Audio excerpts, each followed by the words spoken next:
Halo, selamat malam Alda. Halo, Apa selamat malam, kabarnya? Shalom. Puji Tuhan luar biasa Shalom. baik. Kabar baik ya. Nah, Puji Tuhan Sis selalu Alda, baik. malam ini kita akan berbincang-bincang tentang kuduslah kamu, sebab aku kudus. Nah, ternyata di sini tidak hanya saya dan Alda saja yang akan berbincang-bincang, tapi masih ada saudara-saudara kita yang sangat luar biasa, yang masih muda belia, tapi memiliki hati yang sangat luar biasa untuk menyampaikan kabar-kabar kebenaran itu kepada orang lain, kabar-kabar kekudusan itu kepada orang lain. Nah, di sini sudah hadir saudari kita, di sini ada Shirley. Saya sambut dulu Shirley. Halo Shirley, apa kabar? Halo, Shalom, puji Tuhan, kabar baik, Kak. Salam Shirley, puji Shalom. Tuhan. Sehat-sehat ya. Ya, puji Tuhan, sehat-sehat. Nah, di sini juga sudah hadir brother kita yang sangat luar biasa, yaitu Bro John Kurniawan.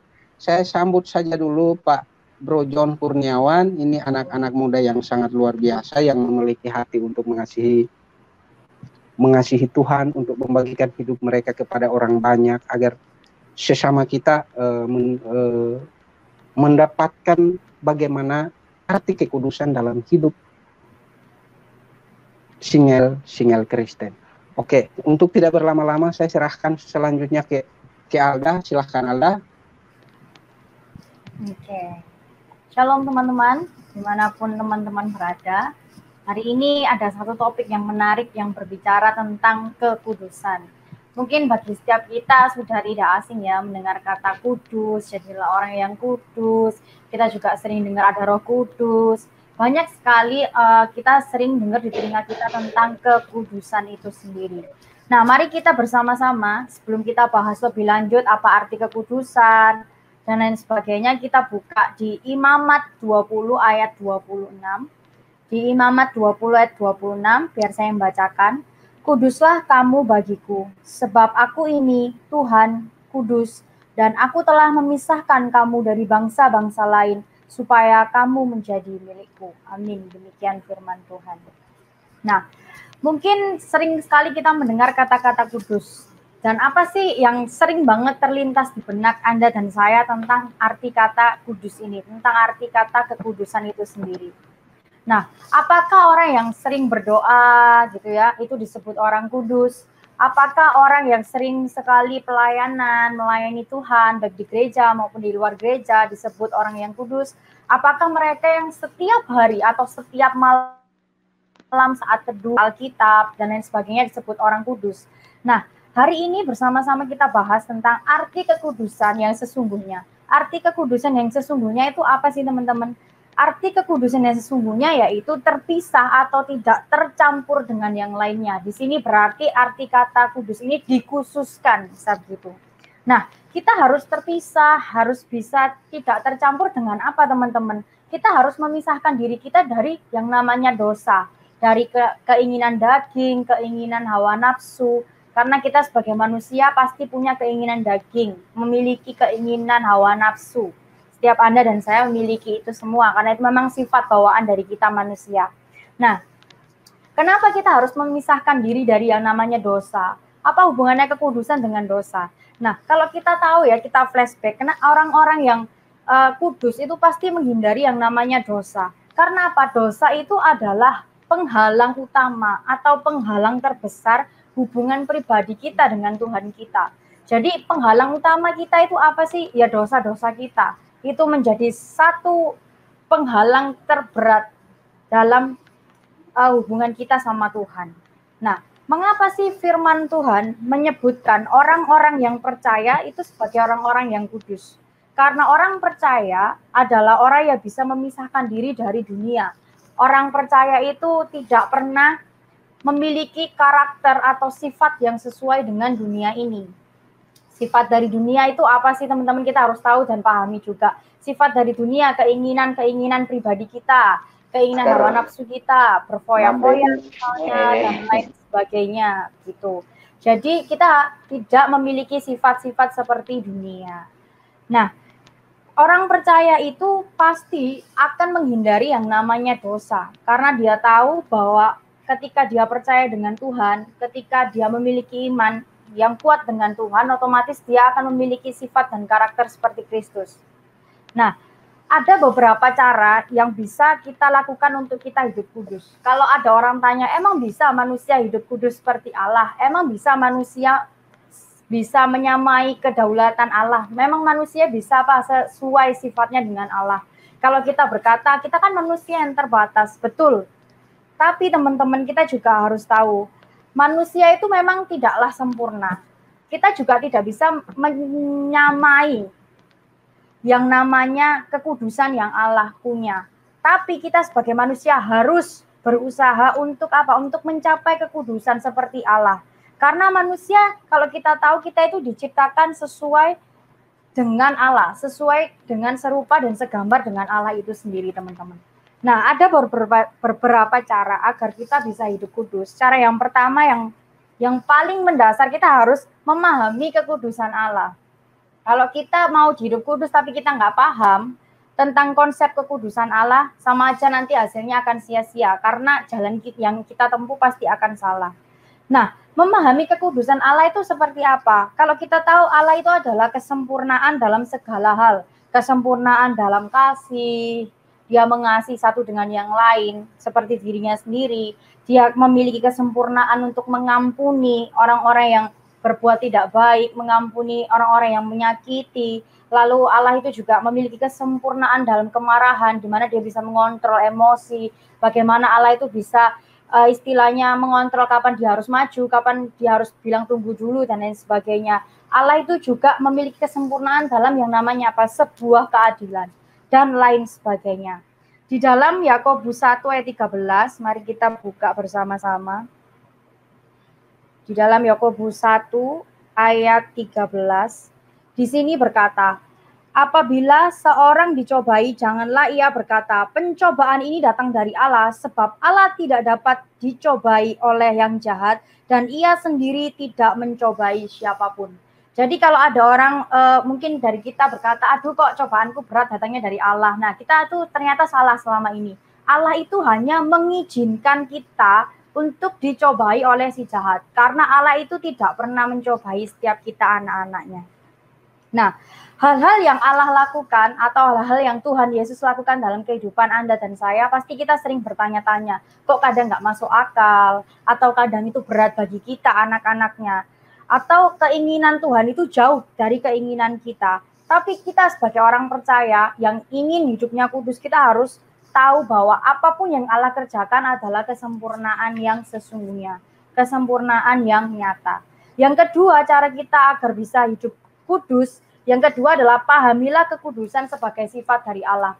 Kalau kita sudah bisa memahami konsep dari yang namanya kekudusan Allah, kita baru bisa memahami yang kedua, sifat dari Allah tersebut.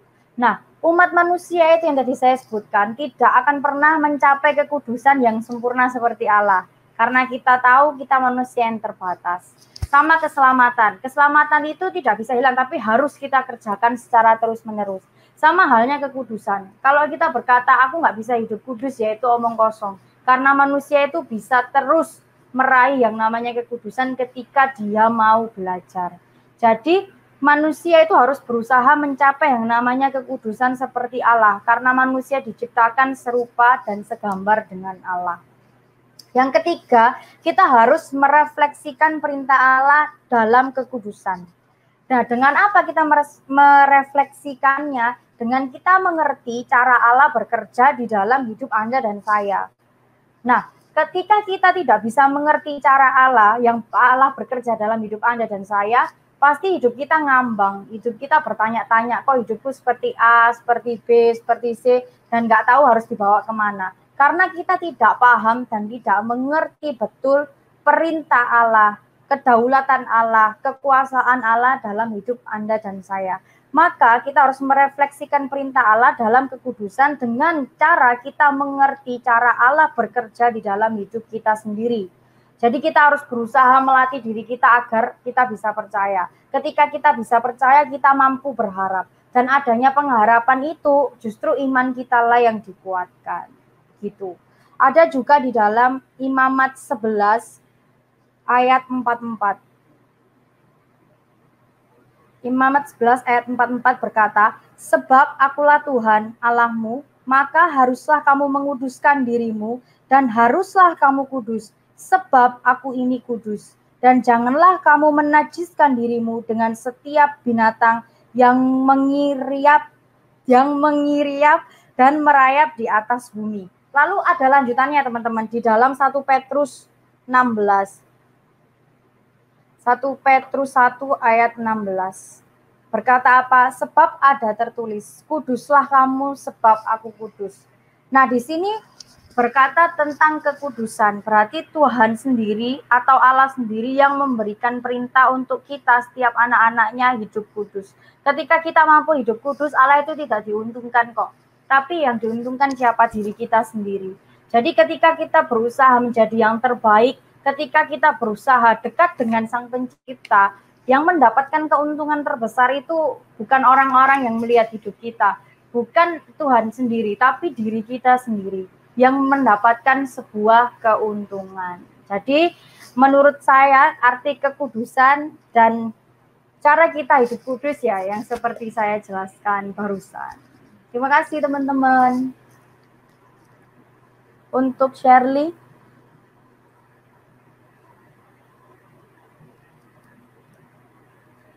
Ya, salam teman-teman semua. Nah, sekarang pada kesempatan kali ini, tadi sudah dijelaskan sama Kak Alda ya, tentang apa itu kekudusan.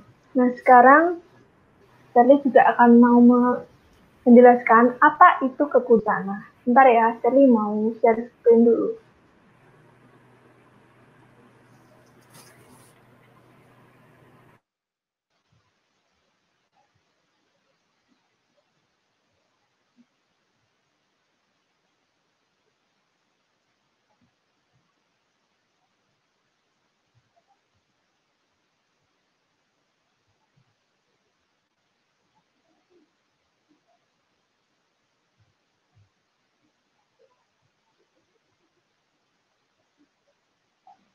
Oke, ini mungkin bisa minta tolong share screen-nya ditampilin.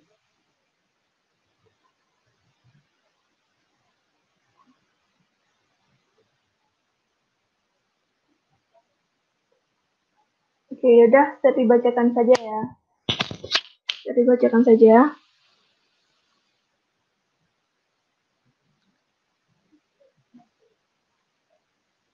Nah, di sini, oke. Nah, di sini sudah Shirley tuliskan seperti judul dalam live kesempatan kali ini, kuduslah kamu sebab aku kudus. Nah, di sini di dalam ada ayatnya di dalam 1 Petrus 1 ayat 16 terjemahan baru. Sebab ada tertulis, kuduslah kamu sebab aku kudus. Itu sudah jelas banget, sudah tertulis di Alkitab. Nah, terus apa itu kata kudus? Nah, kita harus mempelajari apa itu kata kudus. Kata kudus dalam bahasa Ibrani adalah kados, dan kata kudus dalam bahasa Yunani adalah hagios. Nah, di sini juga kata kudus dalam bahasa Ibrani atau dalam bahasa Yunani diartikan dipisahkan, dikuduskan, dan disendirikan. Nah, ini bisa kita artikan dipisahkan dari apa? Dipisahkan dari dosa. Dikuduskan dari apa? Dikuduskan untuk melayani Tuhan Yesus. Disendirikan untuk apa? Disendirikan hanya menjadi milik kepunyaan Tuhan. Nah, di sini sudah jelas sekali. Next, nah di sini Shirley juga sudah menulis beberapa ayat-ayat. Di sini juga ada di 1 Petrus 1 ayat 18 sampai 19. Nanti teman-teman bisa baca atau teman-teman juga bisa buka Alkitab. Nah, di situ kita dipilih untuk satu tujuan, yakni untuk memberitakan perbuatan-perbuatan besar dari Allah kepada orang lain. Di bawahnya ada 1 Petrus 1 ayat 9. Teman-teman juga bisa baca lagi di Alkitab teman masing-masing. Nah, di situ melalui sikap, kata-kata, tingkah laku, dan perbuatan kita setiap hari. Di dalam 1 Petrus 1 ayat 15, Di situ teman-teman juga bisa baca lagi. Nah, hendaklah kamu menjadi kudus di dalam seluruh hidupmu.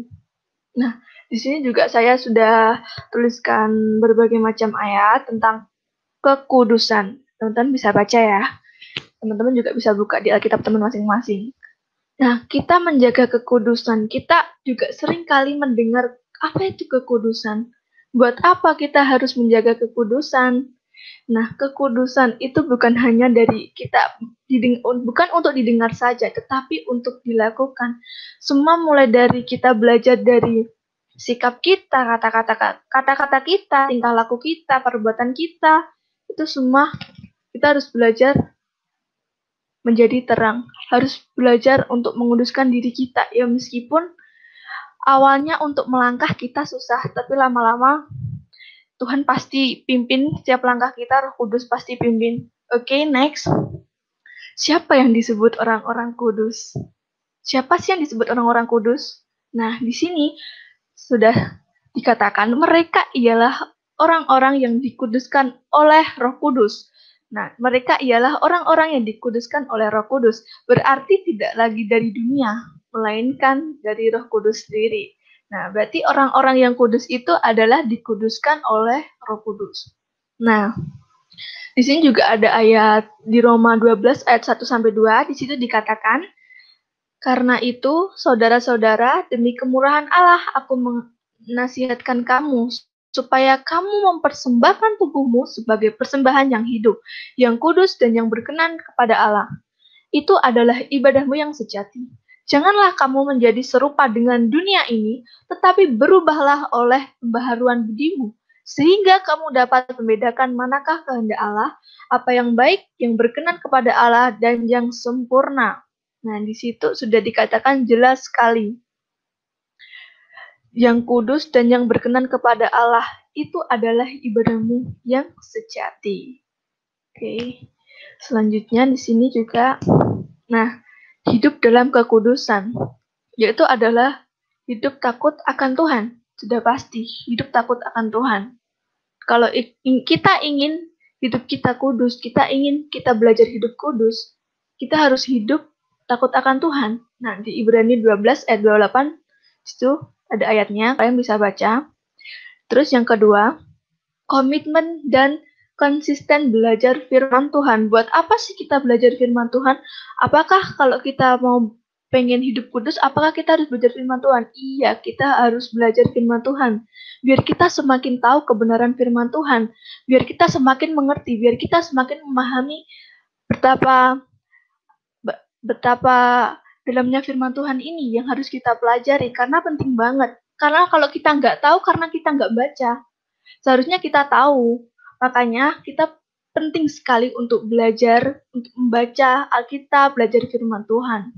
Sini juga untuk yang ketiga, transformasi paradigma pemikiran kita sesuai firman Tuhan di Roma 12 ayat 2. Jadi fokuskan untuk menjadi seperti Yesus. Jadi kita harus, bagaimana kita harus bisa mempelajari karakter-karakter Kristus yang baik. Yesus itu seperti apa? Yesus itu memiliki karakter seperti apa? Gitu ya. Nah, di sini contohnya juga ada. Dulu kita tidak suka mengampuni orang lain, tapi sekarang kita belajar mengampuni orang lain.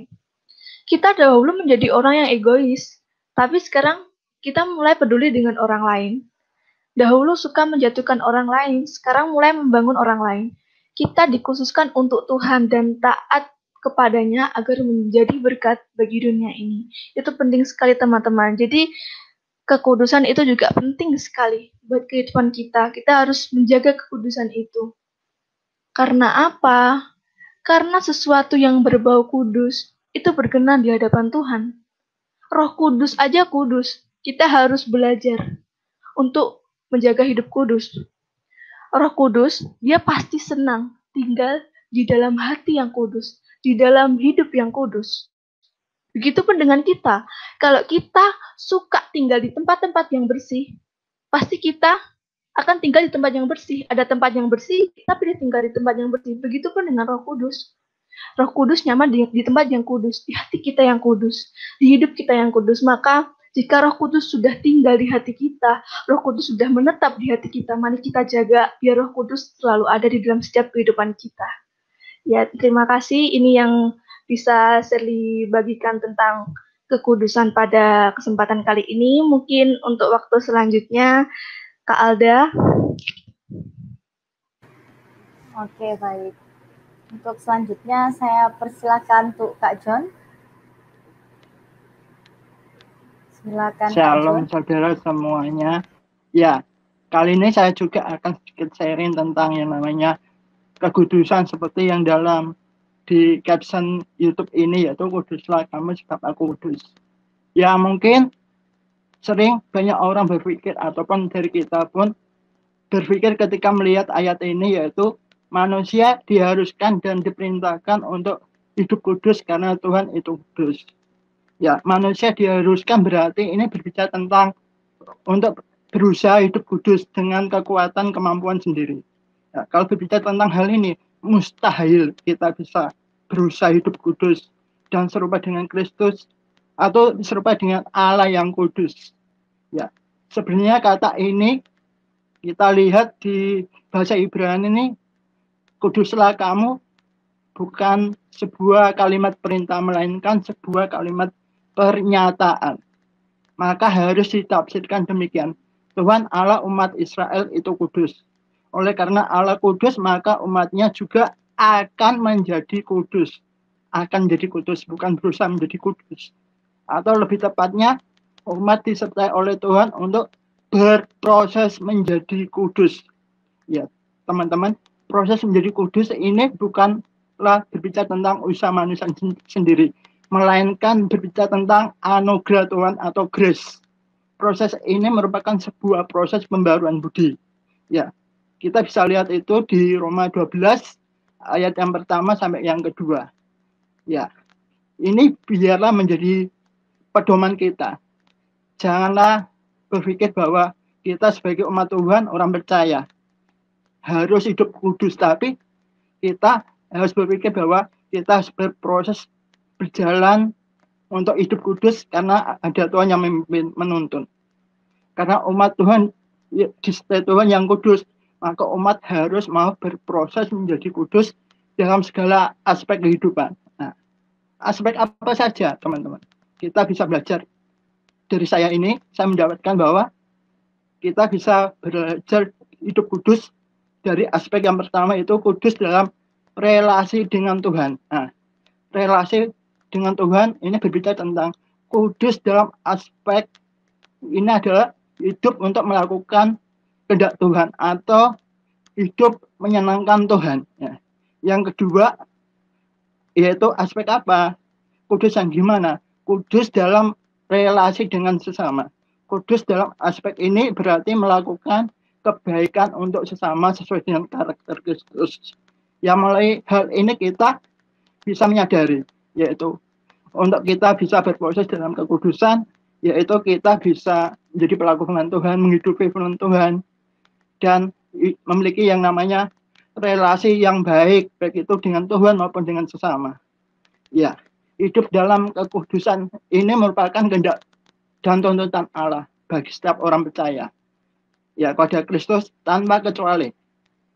Itu pun sudah tertulis dalam Imamat yang ke-19 ayat yang kedua, bahkan ke Imamat yang ke-20 ayat yang ke-7.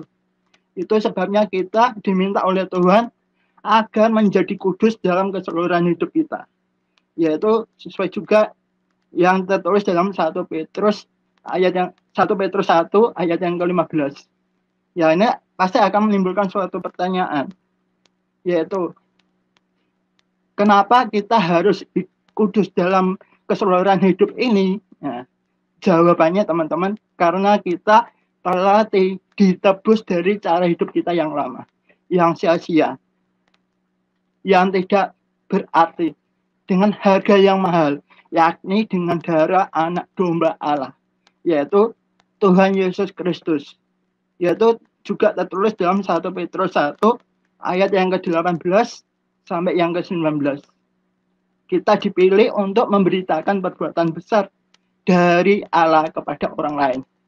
Ini tertulis dalam 1 Petrus 2 ayat yang ke-9.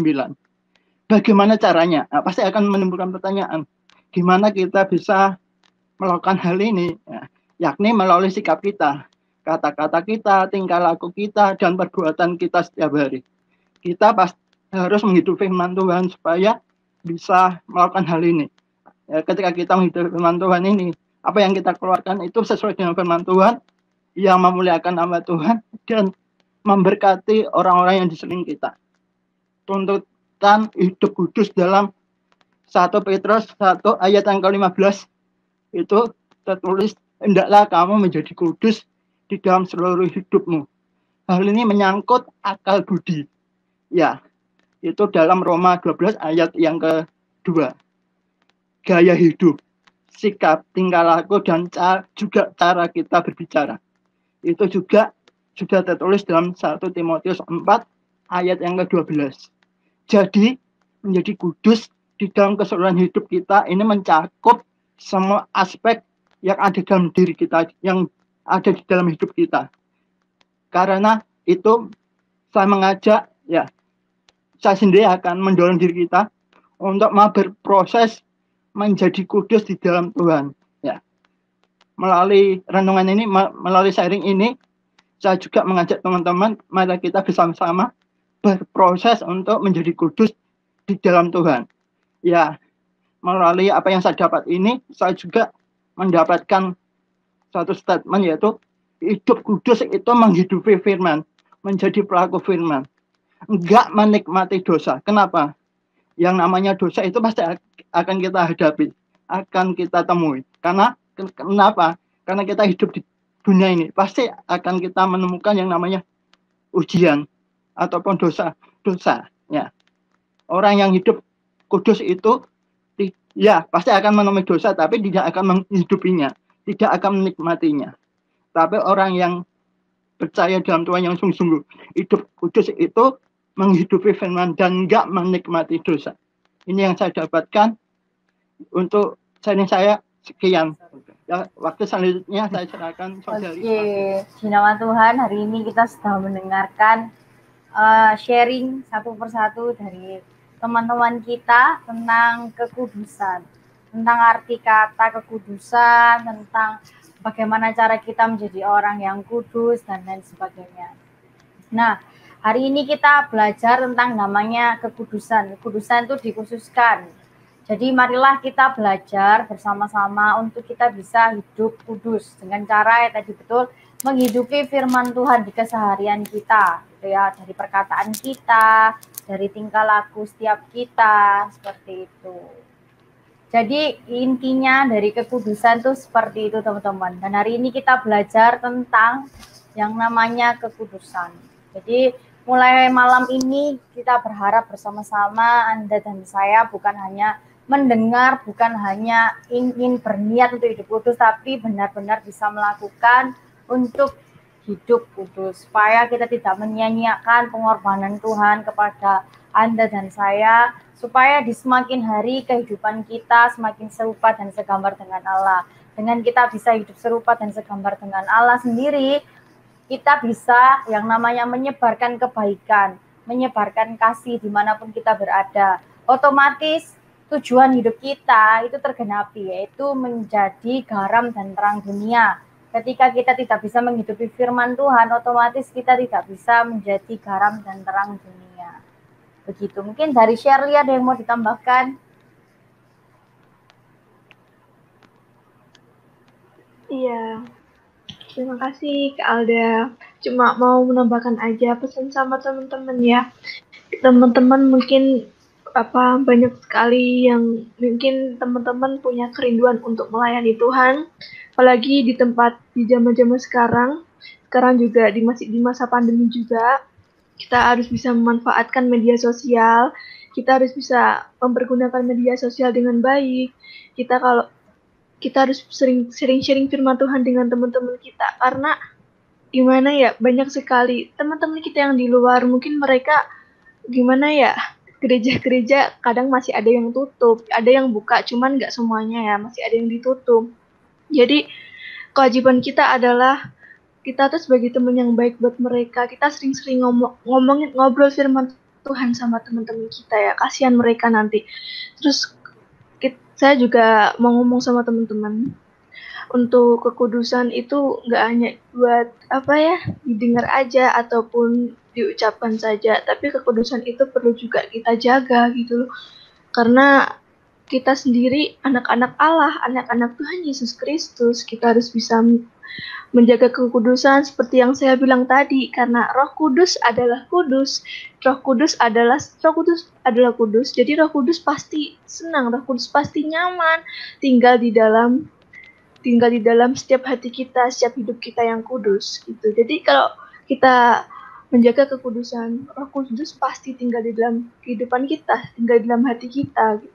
Kalau Roh Kudus udah tinggal, jangan pernah sesekali untuk membuka celah buat iblis, jangan sesekali untuk mencoba-coba melakukan hal-hal yang kurang berkenan di hadapan Tuhan. Nanti Roh Kudus itu bisa pergi.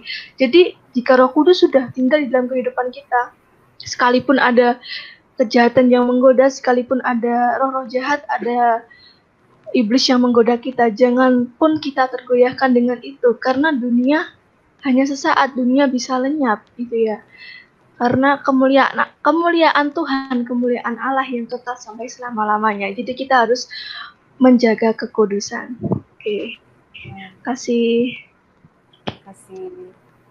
Betul sekali. Kita harus menjaga kekudusan. Mungkin dari Kak John ada yang mau ditambahkan? Pasti ada ini, nggak mungkin nggak ada. Oh, kan nggak kelihatan soalnya. Iya. Ya, ini banyak yang saya temui, yaitu teman-teman pengen melayani Tuhan, tapi menjadi gimana itu kurang excited. Kenapa? Karena mereka merasa dirinya masih berdosa. Ya. Seperti yang saya sampaikan tadi, teman-teman, ketika kalian mau melayani, ini harus menjadi pedoman kalian, yaitu hidup kudus itu adalah sebuah proses. Ya, oleh sebab itu kita bisa menjadi berkenan di depan Tuhan, menjadi serupa dengan Kristus ketika kita mau melayani sesuai dengan bidang kita, sesuai dengan talenta kita. Nah, makanya jangan takut untuk mau melayani. Ketika diri kita merasa tertuduh, diri saya berdosa. Jangan teman-teman, kekudusan, hidup kudus itu adalah sebuah proses, yaitu berjalan, berusaha dengan kekuatan Tuhan, melalui dengan cara salah satunya ini, mau melayani Tuhan. Ketika kita sungguh-sungguh dalam melayani Tuhan, saya percaya hidup kita hari demi hari akan diperbarui Tuhan, semakin dikuduskan oleh Tuhan, Tuhan akan nyatakan kehendaknya, dan bahwa kita semakin naik dan tidak akan pernah turun. Itu teman-teman dari saya. Oke, saya juga pengen menambahkan sedikit. Betul tadi katanya Kak John, banyak mungkin dari kita, saya itu juga sering beberapa kali ketemu orang, terus saya ajak, ayo pelayanan yuk, gitu. Terus jawaban mereka cuma satu, gak bisa dah. Terus aku tanya, kenapa? Iya soalnya aku ini seake dosa dah. Nanti kalau aku masuk gereja gak bisa, aku tuh penuh dengan kekurangan. Nah, apakah orang yang di gereja itu tidak memiliki kekurangan? Jawabannya kan pasti, setiap manusia tuh punya kelebihan dan kekurangan masing-masing. Mereka mempunyai porsi kelebihan, mereka juga mempunyai porsi kekurangan.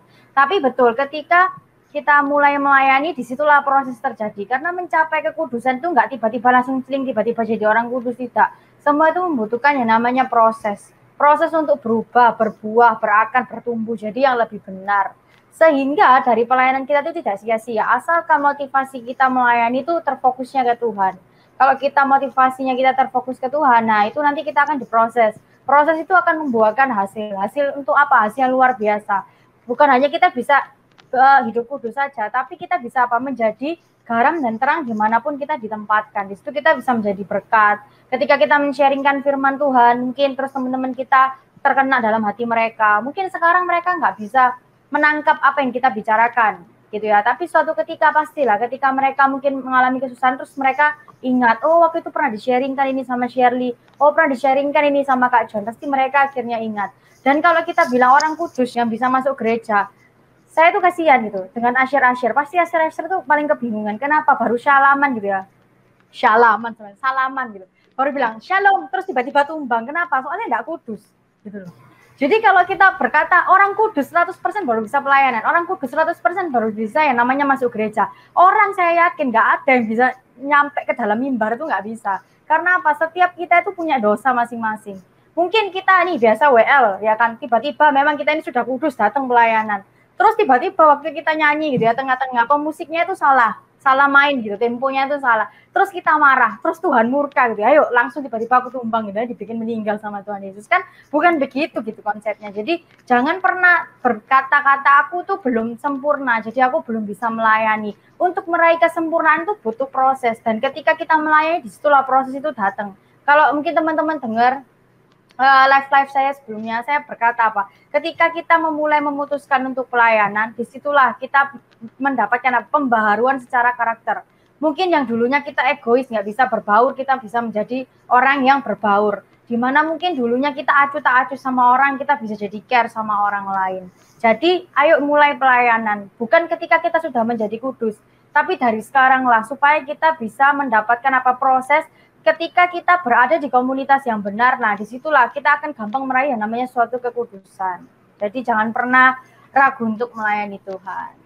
Demikian. Gimana sih, kita tuh memang ya namanya manusia ya nggak lepas dari dosa ya. Pasti kita kadang pun kita ada pikiran-pikiran yang nggak berkenan, pikiran-pikiran yang kotor, pikiran-pikiran yang jahat ya. Tapi yang pasti itu pikiran-pikiran seperti itu bukan dari Roh Kudus. Yang pertama adalah semua itu kembali ke setiap pribadi kita masing-masing. Kita harus menjadi pribadi yang pertama adalah takut akan Tuhan. Kenapa? Kan dengan pribadi yang takut akan Tuhan, kita pasti menghindari pikiran-pikiran perbuatan yang tidak berkenan kepada Tuhan. Karena kita mengasihi Tuhan, karena kita mencintai Tuhan. Nah, mungkin saat kita ingin lebih dekat dengan Tuhan, kita ingin membangun hubungan intim dengan Tuhan, pasti ada kuasa-kuasa jahat yang tidak terima dengan kita. Kalau kita kembali kepada Tuhan kita, kuasa-kuasa jahat tidak terima. Mereka tetap ingin membelenggu kita, membawa kita.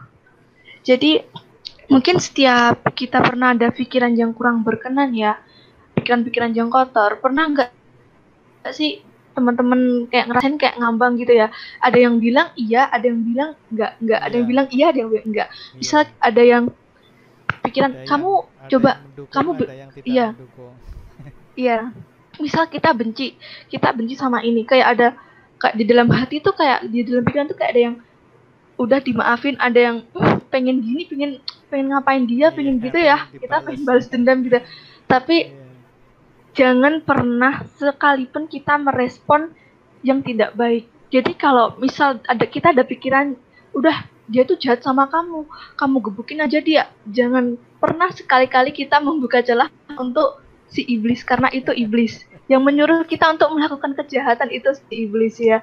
Jadi ya perlu sekali, karena Roh Kudus itu memang ada di setiap kehidupan kita, karena Tuhan Yesus datang di dalam dunia. Tuhan Yesus disalib itu bukan karena bukan karena orang-orang yang benar, karena orang-orang yang berdosa. Tuhan Yesus menyelamatkan orang-orang yang berdosa, menghapus dosa-dosa orang yang berdosa.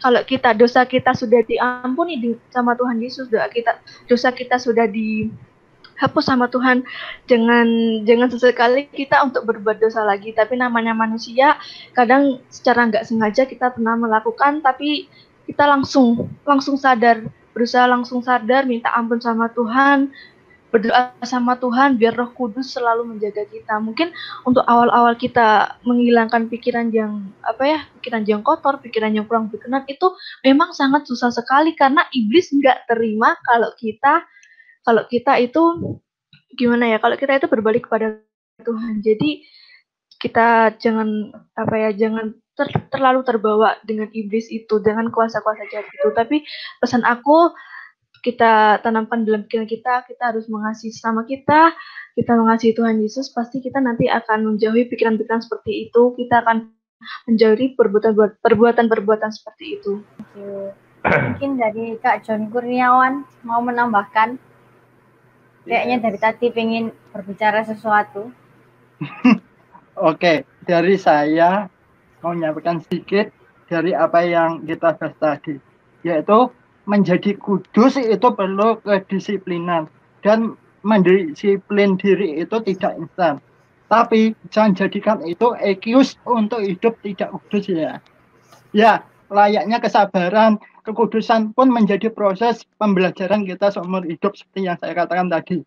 Ya, menjadi hidup kudus itu sebuah proses.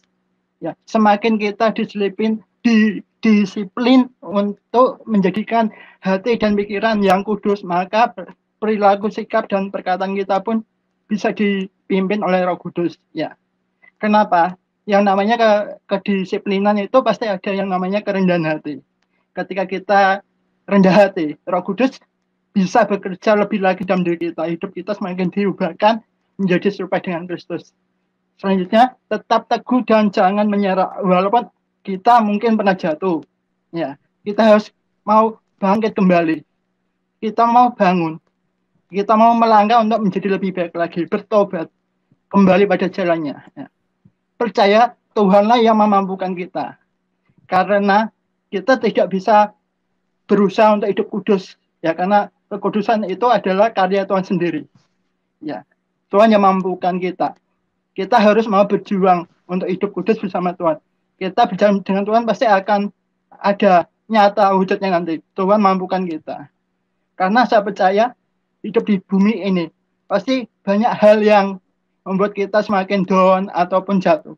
Tapi ingat, kita punya Tuhan yang hebat yang mau menolong kita dari segala hal yang kita hadapi. Ya, kita harus berani berkata, yes, we can do everything in God. Ya gitu, kita bisa, kita mampu di dalam Tuhan. Tuhan memberikan kita kekuatan untuk bisa menjadi kudus dan serupa dengan Dia. Oleh sebab itu, marilah kita bangkit. Jangan semakin down ketika kita jatuh, tapi kita harus bangkit. Ya, saya mau katakan sekali lagi, itu menjadi kudus itu perlu kedisiplinan, dan mendisiplin diri itu tidak instan. Tapi jangan jadikan itu untuk excuse untuk hidup tidak kudus. Ya, itu. Ini yang dari saya. Oke, thank you. Dari saya ya, saya mungkin ada, saya boleh tambah sedikit tidak ya? Saya hanya ambil rangkuman sedikit. Silakan. Dari yang tadi disampaikan oleh teman-teman. Pertama, hidup dalam ketaatan dan kekudusan. Orang yang hidup di dalam Kristus diajak untuk hidup taat dan kudus. Hidup sebagai anak-anak yang taat, hendaklah kamu menjadi kudus di dalam seluruh hidupmu, sama seperti Dia yang kudus, yang telah memanggil kamu. Kita dituntut untuk hidup kudus dalam seluruh hidup kita, tidak hanya pada waktu-waktu tertentu saja, juga tidak hanya di tempat-tempat tertentu saja. Nah, inilah tuntutan Kristus yang tidak mungkin ditawar. Standar ini memang tinggi, tetapi itu karena Tuhan menghargai kita. Ia ingin kita tampil bermutu secara maksimal. Barang bermutu nilainya tentu mahal. Sebaliknya, orang yang hidup di luar Kristus, ia hidup dalam kebodohan. Orang yang hidup di dalam kebodohan, apa artinya? Orang ini di sudut pandang manusia bisa saja orang yang pintar, profesional, dan bergelar. Tetapi di sudut pandang Tuhan dianggap sebagai orang-orang bodoh. Mereka menguasai banyak hal dalam bidang ilmunya. Hidup sukses, berkedudukan tinggi, dan kaya raya. Tetapi oleh Tuhan disebut hidup dalam kebodohan. Terima kasih. Sekian dari saya. Lanjut ke Kak John Kurniawan.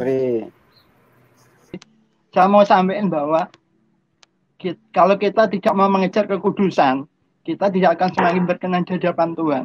Ya, saya percaya berkat itu semakin melimpah dalam kita, semakin melimpah dalam kesulitan hidup kita. Ketika kita mau mengejar yang namanya tuntutan Tuhan. Oleh sebab itu, karena Tuhan kita kudus, biar kita mau dipimpin oleh Roh Kudus untuk bisa serupa dengan Kristus, menjadi orang yang kudus di hadapannya, dan bisa berjumpa dengan Tuhan di kemudian hari, di kekekalan. Ini yang saya minta dan saya sharekan untuk teman-teman. Kejarlah apa yang menjadi maunya Tuhan, sehingga Tuhan pasti akan memberikan yang kita butuhkan. Amin. Itu yang dari saya, closing statement. Siapa Shirley dulu, silahkan closingnya. Shirley dulu. Ya, terima kasih buat terkhusus kesempatan malam hari ini bisa live bareng teman-teman yang ada di room live kali ini. Tuhan memberkati pelayanan teman-teman, baik pelayanan teman-teman di Amin. online atau di offline. Tuhan Yesus memberkati. Untuk pesannya, jangan lelah untuk bekerja di ladangnya Tuhan, karena Tuhan Amin. pasti menyediakan upah, menyediakan berkat buat teman-teman semuanya. Untuk teman-teman yang melihat live pada malam hari ini, Tuhan Yesus juga memberkati, Tuhan Yesus beserta Amin. senantiasa. Jangan terus teman-teman, jangan terus untuk berhenti, jangan berhenti untuk belajar firman Tuhan, belajar kebenaran Tuhan, teruslah menggali, teruslah mencari kebenaran firman Tuhan. Dan jangan lupa teman-teman jaga kekudusan juga, baik semua itu dalam pikiran ataupun perbuatan kita. Mungkin untuk melangkah kita susah ya, tapi jangan kita mengandalkan kekuatan kita sendiri, karena kita nanti akan jatuh, kita akan nggak bisa, kita akan nggak kuat. Kita mengandalkan Tuhan Yesus, kita mengandalkan Roh Kudus. Biarlah Roh Kudus yang selalu menuntun kita, Roh Kudus yang selalu memberi kekuatan buat kita. Terima kasih teman-teman sekalian. God bless you, Immanuel. Satu pesan saya, mengejar kekudusan itu memang sulit. Tapi percayalah, ketika kita istilahnya kita merelakan atau kita itu memberikan sepenuhnya diri kita kepada Tuhan, itu tidak akan menjadi kesukaran. Karena apa? Tuhan sendiri yang memberikan kemampuan itu kepada setiap kita. Kita tidak bisa meraih kekudusan itu sendiri. Tanpa apa? Tanpa Tuhan Yesus. Jadi memang kekudusan itu sulit untuk kita lakukan, tapi kita bisa melakukannya. Asalkan kita benar-benar sungguh-sungguh, ada keniatan di situ, dan komitmen yang sungguh-sungguh dalam mengikuti Kristus. Ya, demikian. Thank you. God bless you. Oke, dari saya penutup dan akan ditutup oleh doa oleh Bro Nelson. Terima kasih buat teman-teman semuanya. Dan saya akan menutup dengan membacakan sedikit rangkuman yang tadi saya sempat ketik. Dalam melayani tentunya kita haruslah juga menaati segala perintah Tuhan dan menjauhi larangannya. Hal ini ditujukan agar kita bisa menjadi pribadi yang lebih baik dalam hal pelayanan.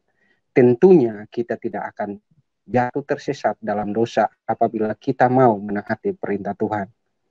Dan dengan menjalankan perintah Tuhan sendiri, maka kita akan menjadi semakin serupa dengan Dia dan menjadikan pelayanan sebagai salah satu karakter Kristen yang sejati. Karena sejatinya kita hidup di dunia ini saling membutuhkan satu sama lain, dan sudah selayaknya juga kita mau melayani dan membantu sesama kita tanpa pamrih. Tuhan memberkati.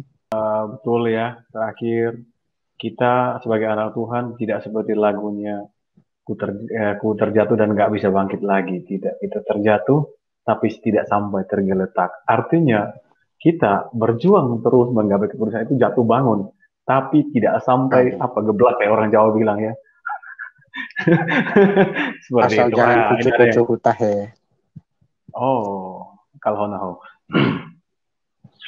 Ya, teman-teman semua terima kasih banyak untuk semua yang di live chat, semua yang di room, thank you banget. Ada yang tanya kapan live di tempat saya, insya Allah dalam waktu dekat saya akan live. Amin, setelah Paskah ini saya akan live ya. Terima kasih banyak untuk semua, kita bersyukur, mari kita bersatu hati semua anak-anak muda ini, kita menjadi agen-agen transformasi, dan orang lihat kita, orang melihat Kristus, sehingga mereka mempermuliakan Kristus melalui hidup kita yang satu kali.